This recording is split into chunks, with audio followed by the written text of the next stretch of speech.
On va parler des abus dans l'église. Les abus dans les églises africaines. Moi-même, j'ai été victime de ces abus. Je me souviens à l'époque quand j'avais... Je n'ai jamais parlé de ça, même à mes parents. Quand j'avais 16 ans, je pense, 16. Oui.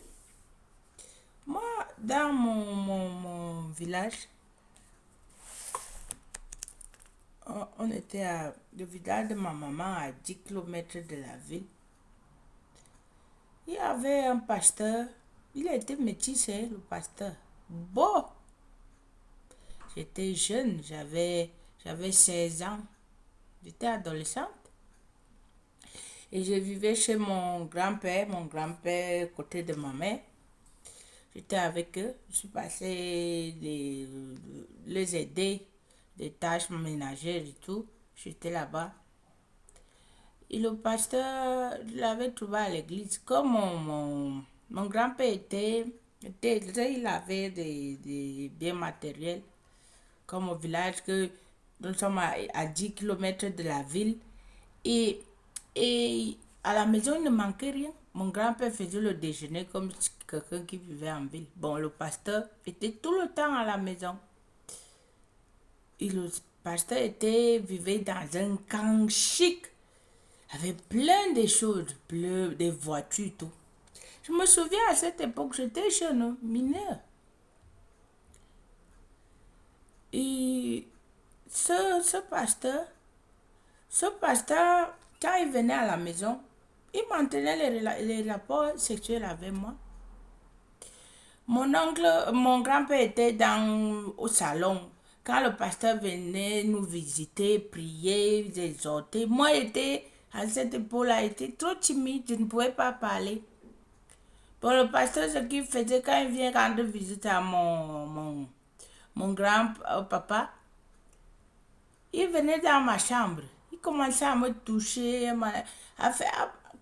comme mon mari maintenait des rapports avec moi, jusqu'à ce qu'il m'invitait même aux paroisses dans le camp là où il vivait avec sa femme et ses enfants. Je partais là-bas.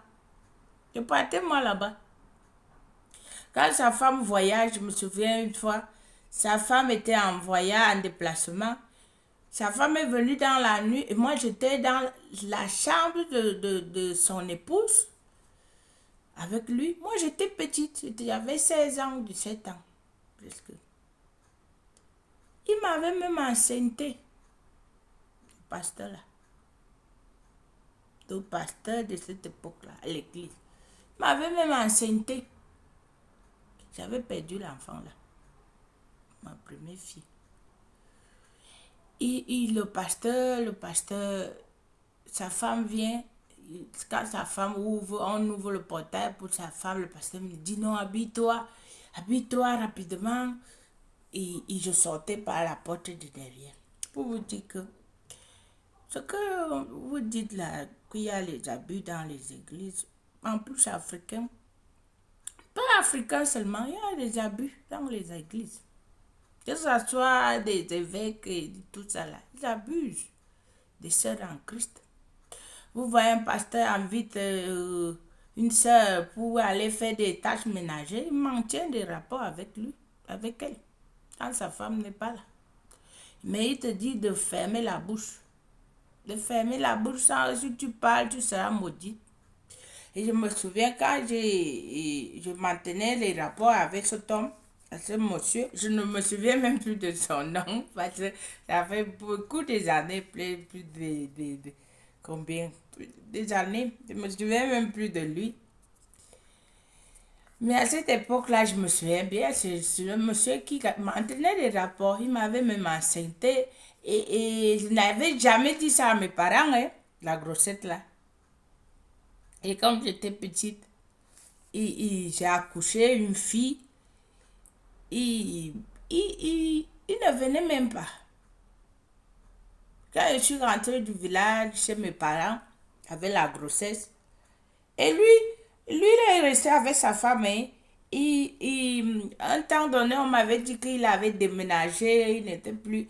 Jusqu'à ce que j'avais eu ma fille, et ma fille était décédée à l'âge de 2 ans. Et c'est un pasteur qui m'avait enceinté. Un pasteur de l'église de mes parents, de mes grands-parents.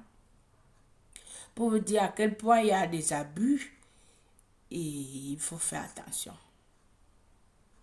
Et personne n'en parle parce que la majorité des gens à l'église, ils sont à Madrid, on le trompe. On te dit, si tu parles, tu seras maudit. Et tu dois fermer ta bouche. Et moi, jusqu'à nos jours, je n'ai jamais parlé de ça. Non, mes parents, ni dit même qui était le père de ma fille. Ma fille aînée, que j'avais, qu'elle était morte à 2 ans. Je maintenais le silence.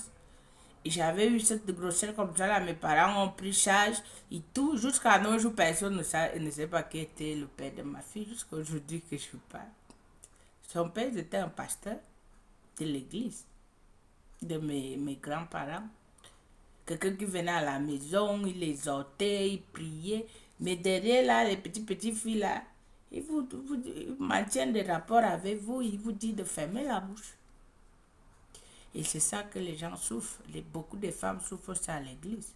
Pasteur va dire, ma fille, tu as des démons, je veux te délivrer, il maintient des rapports avec toi, il te dit, ferme la bouche. Moi, ce qui se passe sur nos jours. En plus, les églises en Afrique, il y a de tout et de rien. De tout et de rien. Moi, je suis victime de ça. Moi, je passais par là. Et je connais ce que je parle. Et quand les gens parlent, je connais ce que les gens parlent. Moi, je suis passé par là.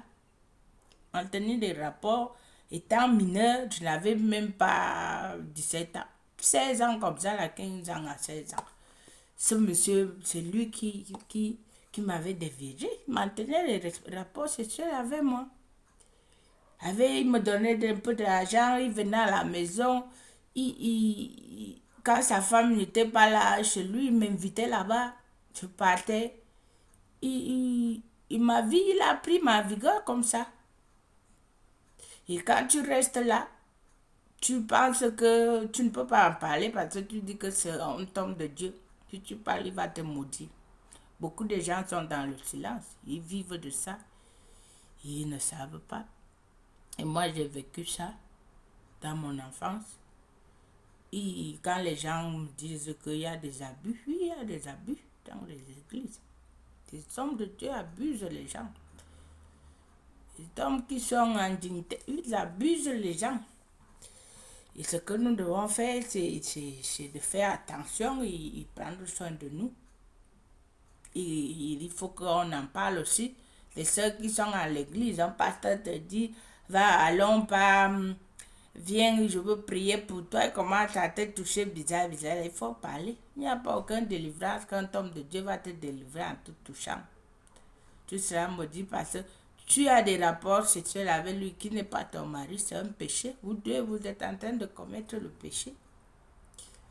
Il faut parler, il faut confesser. Confesser le péché, c'est de dire ça aux anciens de l'église. Vous dites que mon daddy est en train de me faire ça. Et ça, c'est normal. Dis à maman pasteur. Même maman pasteur, des fois, elle est même complice de ces choses. Mais elle va fermer la bouche parce qu'on l'a fait voyager, on l'achète des choses de luxe. Mais moi, j'étais victime de ça à l'âge de 16 ans. Le pasteur m'a enceinté, j'ai eu des rapports avec lui. Cacher sa femme, c'est comme ça. Des pasteurs, en plus des pasteurs africains. Des délivrances, là, vous le voyez sauter sur ce là, c'est les mensonges. C'est les mensonges. Ils sont impudiques, ils sont sales. Peu sont des hommes intègres, peu de gens. En plus, en Afrique, sur nos jours, c'est compliqué. Si ça à l'époque, ça fait des années, imagine aujourd'hui là. Imagine qu'il y a la technologie, il y a tout des WhatsApp. À cette époque, il n'y avait pas de WhatsApp. Parce que tu l'envoies des photos et tout ça là en WhatsApp maintenant là. Bon, il faut faire attention. Méfiez-vous Et il faut en parler aussi.